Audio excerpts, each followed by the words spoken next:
और अब तमाम खबरें तफसील से। विश्व अर्थव्यवस्था के लिए यूरेशियन देश ग्रोथ इंजन बन सकते हैं। इसी कड़ी में FICCI Eurasian people's assembly international business forum के आयोजन में दिग्गज अंतर्राष्ट्रीय उद्योगपतियों और सरकारी प्रतिनिधियों ने भाग लिया। रूसी प्रतिनिधि नतालिया कोस्टेंको ने कहा कि भारत रूस के बीच सहयोग की अपार संभावनाएं हैं। दोनों देश भारत और यूरेशियन देशों के बीच प्राथमिकता वाले क्षेत्रों को मजबूत करने के लिए मिलकर काम करेंगे। कोस्टेंको ने FICCI Eurasian people's assembly international business forum को संबोधित करते हुए कहा कि रूसी संघ के अंदर पर्यटन एक महत्वपूर्ण भूमिका निभाता है। पर्यटन अर्थव्यवस्थाओं को पुनर्जीवित करने में मदद कर सकता है और दोनों देश इस क्षेत्र को और मजबूत करने के लिए मिलकर काम करेंगे। उन्होंने जोर देकर कहा कि जहां अंतर्राष्ट्रीय पर्यटकों को आकर्षित करने में रूस तीसरा सबसे बड़ा देश है, वहीं भारत के पास अपनी समृद्ध विरासत, इतिहास और संस्कृति के साथ इस क्षेत्र में योगदान के लिए बहुत कुछ है। यूरेशियन पीपल्स असेंबली के महासचिव बेलियानिनोव एंड्री यूरोविच ने कहा, दुनिया भर में भारतीय उद्योग की प्रमुख उपस्थिति व्यापार, विज्ञान और प्रौद्योगिकी में विकास की सराहना की। उन्होंने कहा, भारतीय और यूरेशियन व्यापार समुदाय को प्रौद्योगिकी, स्पेयर पार्ट्स के निर्माण, मशीन टूल्स, शिक्षा, फार्मास्यूटिकल्स के क्षेत्रों में सहयोग करने की आवश्यकता है। फिक्की के महासचिव शैलेश पाठक ने कहा, मजबूत होती भारतीय अर्थव्यवस्था और देश की उद्यमशीलता पुराने मित्र रूस और अन्य यूरेशियाई देशों के साथ नई तकनीकों, नवाचारों, प्राकृतिक संसाधनों और व्यापार की सोर्सिंग के लिए नए अवसर बना रहा है। उन्होंने कहा, भारत और रूस के बीच न केवल सरकार के स्तर पर बल्कि लोगों के स्तर पर बहुत अच्छे संबंध हैं। सवाल ये है कि हम इसे ज्यादा व्यापार और निवेश में कैसे बदल सकते हैं। डॉक्टर हरजिंदर कौर तलवार, कॉमविजन इंडिया की एमडी, सीईओ और फिक्की लेडीज ऑर्गेनाइजेशन की पूर्व अध्यक्ष ने आईटी क्षेत्र और अत्याधुनिक तकनीकों में भारत की क्षमताओं के बारे में बात की। उन्होंने कहा कि दोनों देशों के बीच सहयोग की अपार संभावनाएं हैं और भारत अपने यूरेशियन भागीदारों के लिए आईटी क्षेत्र में अपनी साझेदारी का विस्तार कर सकता है।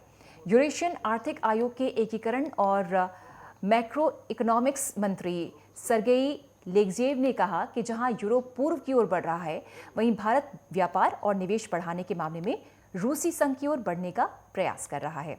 उन्होंने कहा कि रेल मार्गों और तेज गति राजमार्गों के निर्माण के माध्यम से बुनियादी ढांचे और कनेक्टिविटी में सुधार करके देशों के बीच परिवहन को बढ़ावा देना चाहिए।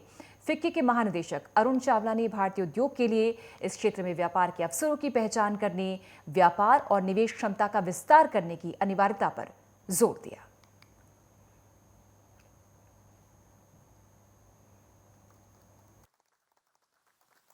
जिन कंट्रीज़ के हमारे पास डेलीगेट आए हुए थे, जैसे रशिया से आए थे, बेलारूस से आए थे, उज़्बेकिस्तान से आए थे, ईरान से आए थे, चेक से आए थे, और ऐसे हमारे पास 12-13 कंट्रीज़ के रिप्रेजेंटेटिव्स आए थे। सब कोई, इनमें से हर व्यक्ति इंडिया के साथ बिजनेस करने में बहुत इंटरेस्टेड है। मैं अपने प्रधानमंत्री को भी धन्यवाद बोलना चाहूँगी, जिसने इंडिया को एक ऐसी जगह पे लाके खड़ा कर दिया है कि इंडिया के बारे में पूरी कंट्रीज़, सारी कंट्रीज सोचती हैं। हर कंट्री इंडिया से ट्रेड करना चाहती है। हमारा स्टूडेंट भी बाहर नहीं जाना चाहता कि इंडिया सबसे बड़ी इकॉनमी बनने वाला है, तो अब कोई फ़ायदा नहीं है इंडिया से बाहर जाने का। लोग अब इंडिया में आ रहे हैं। एक तो ये प्रोग्राम ने बड़ा क्लियरली ये दर्शाया।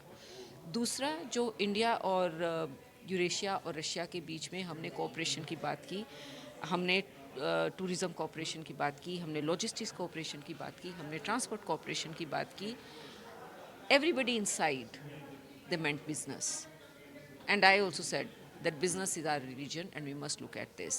एक मैसेज है पूरे इंडियंस को कि let's go explore the business world out there. Я представитель Индийского делового совета Ассамблеи народов Евразии Матару Харджиндер Синг. मैं चेयरमैन हूँ यूरेशियन पीपल्स असेंबली के इंटरनेशनल बिजनेस फोरम का।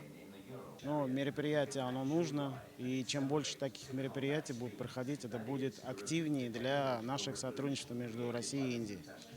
इस तरीके के जो इवेंट्स हैं उनकी बहुत ज़रूरत है, और जितने ज़्यादा होंगे उतने ज़्यादा हमारे जो व्यापार मंडल है और जो व्यापारी हैं हिंदुस्तान के और रशिया के, उनको फ़ायदा होगा इससे।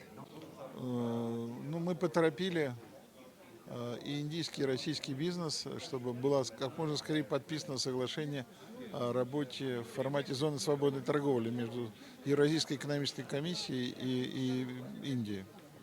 हमने यहाँ पे बहुत सारे MOU साइन करे हैं, और हमने कोशिश करी है कि जल्दी से जल्दी हिंदुस्तान और रूस के बीच में जो व्यापार और हमारे संबंध हैं वो बढ़ें।